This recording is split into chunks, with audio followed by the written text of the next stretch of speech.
In kicking off, and thanks for the intro, Ben, why is somebody from retail wanting to talk about water and environmental savings? Isn't that counterintuitive? Well, I think through the presentation, what I'd like to share with you is why it's not counterintuitive, why Business Stream have actually taken the approach that we've taken. But I think more importantly, in the theme of the presentation, I want to share with you those practical examples that we've actually undertaken with our customers that have actually led to significant savings. So in kicking off, what I wanted to do is initially share in terms of those goals of retail competition in Scotland. So Business Stream are the incumbent non-domestic water supplier in Scotland. We were actually created in 2006 and the market was actually opened in April 2008. So since 2008, for the last 4 years, we've actually been competing in an open marketplace where there is choice in customers. Customers actually have got 5 suppliers to actually choose from. There has been keener prices in Scotland, so more than 60% of customers have actually now chosen to move away from default prices. Improved customer service, and it was quite interesting in terms of linking up to Ben's presentation around SIMS. What I'd like to say there is that service has actually improved, but what we need to understand is that SIMS is almost a mechanism to look at a one-size-fits-all approach. And I just pose a question, is that really correct? What we've actually seen is a 26% improvement in customer satisfaction, but do all customers, are they actually looking for high quality? And I'll actually expand on that in a second. And the other element, and I think we'll go into more detail that competition is actually driven, is about more innovation in the market. And it was quite interesting that it was the WSR meeting that I think it was Mark Smith actually stood up and talked about innovation and collaboration being the silver bullet for the water sector. I'd actually like to approach that in a slightly different way and say, well, actually, innovation and collaboration is more of a silver bullet for customers. So on the demand side, we believe that that's the case. And I'm going to expand on that in terms of how we've actually helped to deliver that through the competitive water market. What I'd like to say now is that I'm going to introduce you to Howie. Howie's our brand champion. This is actually all about living in our customers' world. At Business Stream, what I'd say is actually our world's been shaped by market insight. It's been shaped by customers. So everything that we actually do within Business Stream in terms of creating new products and services, what we actually do is we test them against these 5 key elements. And if actually we're not delivering any value, if we're not ticking one of these boxes, then we actually question whether or not there's any value in that for customers.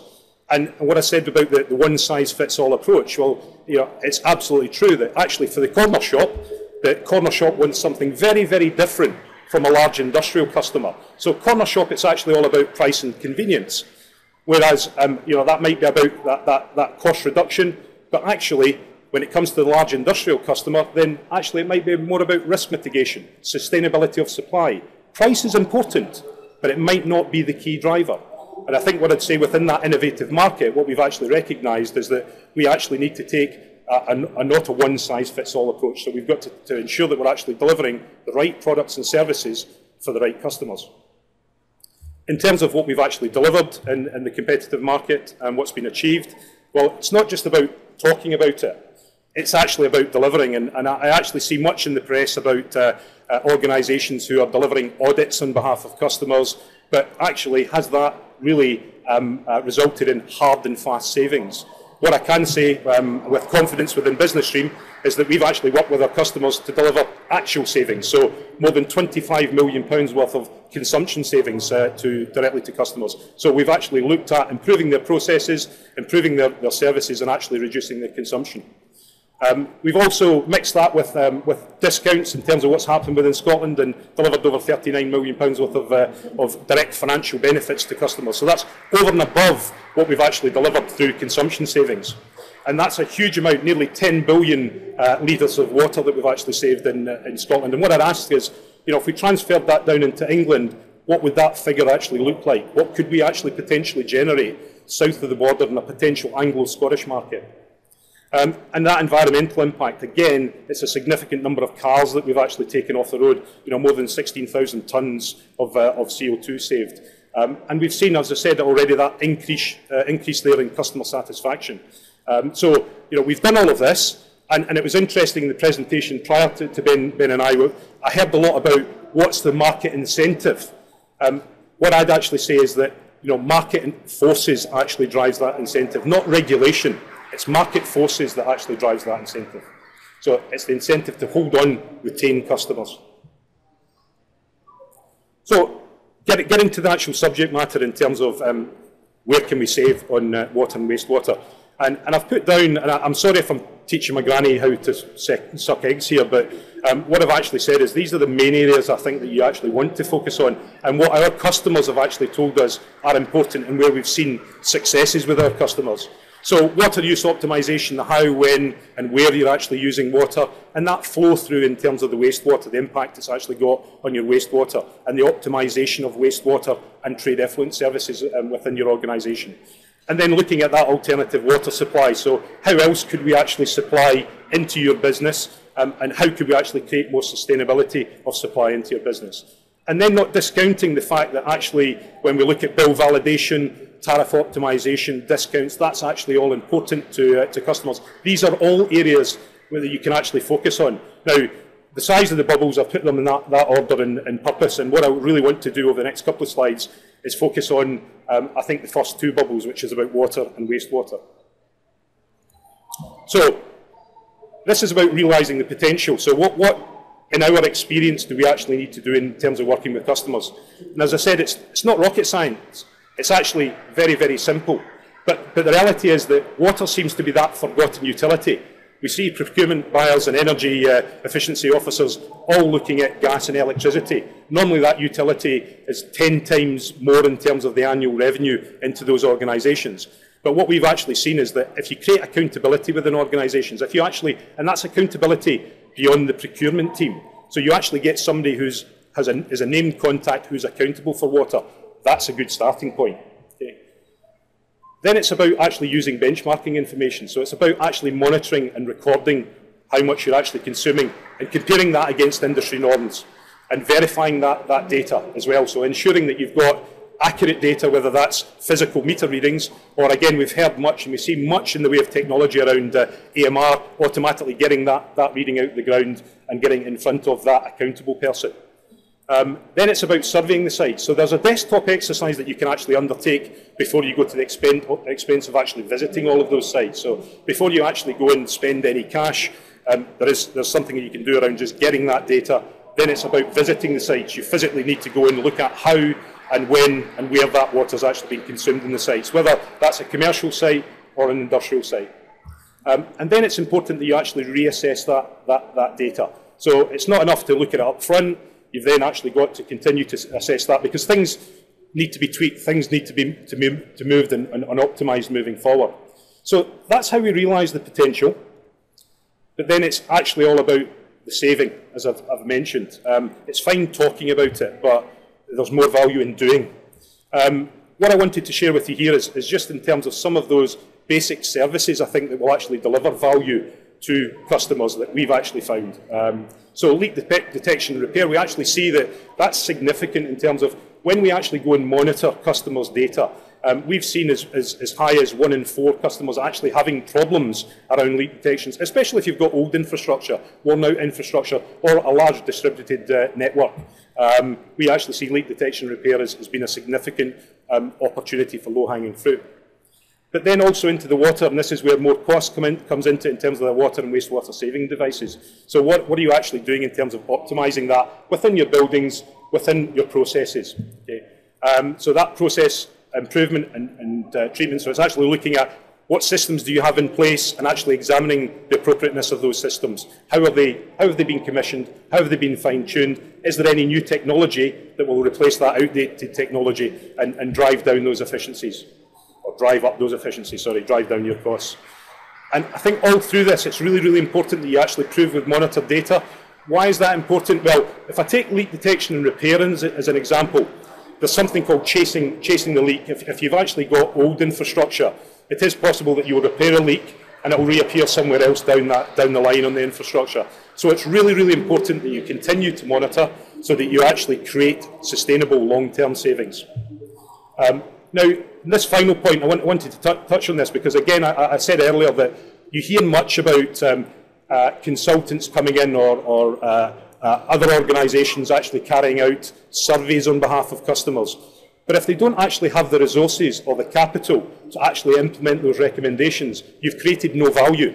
So what we've actually recognised is that these all need to be delivered and packaged up with actually innovative commercial models. And I'm going to go into some examples of how we've actually done that. So that's the theory. But what I actually thought would be useful is that if we actually share with you some of the practical examples of what we've actually seen. And I think the main message I'd give here is that you're not alone as customers in this. That there are many organisations throughout the UK that have been extremely inefficient and can actually be helped through this process. I wanted to start off with public sector. Business Stream have done a lot of work in the public sector. Pick out a couple in here, NHS Lothian. Some good work around the Royal Infirmary, Royal Victoria Infirmary, which is an acute hospital. What we actually did there was deploy some AMRs, some logging. Yeah, again, it's a pre-1900s building, so a very, very old building, old infrastructure. What we actually identified there was that there was a significant leak on that site. So an acute hospital, it's not huge consumption you would expect from an acute hospital. Compared that AMR logger data, identified a leak, and we actually identified a saving of £130,000 a year there. So, if you consider that's pretty significant in terms of the overall water consumption of that building, but that had gone unnoticed for a period of 2 years. So, we're able to spot that and actually implement the remedies for that. The other one, the Glasgow, and I wanted to touch on Glasgow, because this was a great example of the way that competition drives a different level of engagement with customers. We actually had a meeting with the chief exec of Glasgow and George Black, and George sat us down and said, listen, I'm spending £5 million a year on my water, wastewater and trade effluent services. I know we're inefficient. We're in very difficult economic times. So actually your challenge is we want you to save at least 5% a year off that. But by the way, Tony, we have no money. So we had to go away, Business Stream, and actually look at a benchmarking exercise for them. They've got over 750 properties. What we actually did is we identified the top 20% of worst offenders. And within that Glasgow Gainshare model, what Business Stream did was they took up the challenge and we used our capital to actually rectify the problems, and we took a share of the savings. So if we hadn't have actually delivered any savings, then we would not have been paid. So we were confident in terms of our own ability there, and we actually created a gain share model over a 4-year period, which is going to return more than 1.3 million to Glasgow City Council. So they were looking for 5%, 250k a year, and we've actually over-delivered against that. So a good example of how you can bring innovation, and innovation will actually drive the solution for customers. Then in terms of your industrial sector there, I'll pick BAE Systems. This was actually for the Govan Shipyard. Again, a large distributed site where actually you can imagine that infrastructure, heavy equipment running across that site. What we actually did again there was deploy AMR, went through a benchmarking exercise, and we actually found savings of more than £40,000 a year on that site. And again, that was leak detection and repair work. Tesco and B&Q, so again, multi-site retail. Again, this was about deployment of smart metering against CSR targets. Again, we've seen significant savings through both of those multi-site retailers as well. And finally, around First, and I'll probably give you an example of both these. The First, who are actually the UK's greatest surface travel company, biggest surface travel company. Again, leak detection and repair work through EMR. That was a £40,000 a year saving, but actually on their bus group, what we actually found there was that their bus washing facilities weren't optimised properly. What we found was that through that optimisation, there was another £3,000 a year saving that we actually got there. So, you can have new technology, but if it's not been commissioned properly, if it's not been optimised properly, then that doesn't necessarily mean that you're going to get to see the savings. BAE Glasgow, another example of a distributed network on water. Again, we actually identified a saving within Glasgow, which was in the region of £720 per day, over £200,000 a year. The important thing on this is the smart metering that we actually deployed there. If you remember back to 2007 when there was a terrorist attack at Glasgow Airport, through that smart metering programme we were actually able to identify exactly how much water was actually used around firefighting purposes. Now, firefighting water you don't pay for, so we were actually able to negotiate a rebate with Scottish Water around that firefighting. So another way that you can actually use the innovative deployment of technology to ensure that you keep your customers' costs low. And wastewater, so it's not just about water, it's also in terms of wastewater. And I'll pick a couple here. Marine harvest, that was actually about taking old technology around trade effluent treatment. Marine Harvest are the UK's largest farmed salmon producer. What we actually did is we took that old technology, augmented that, designed and built new technology into that plant. We actually also trained the staff on site to run that plant. We optimised it. Over £400,000 a year saving from that particular customer. EDF, that was Torness Power Station.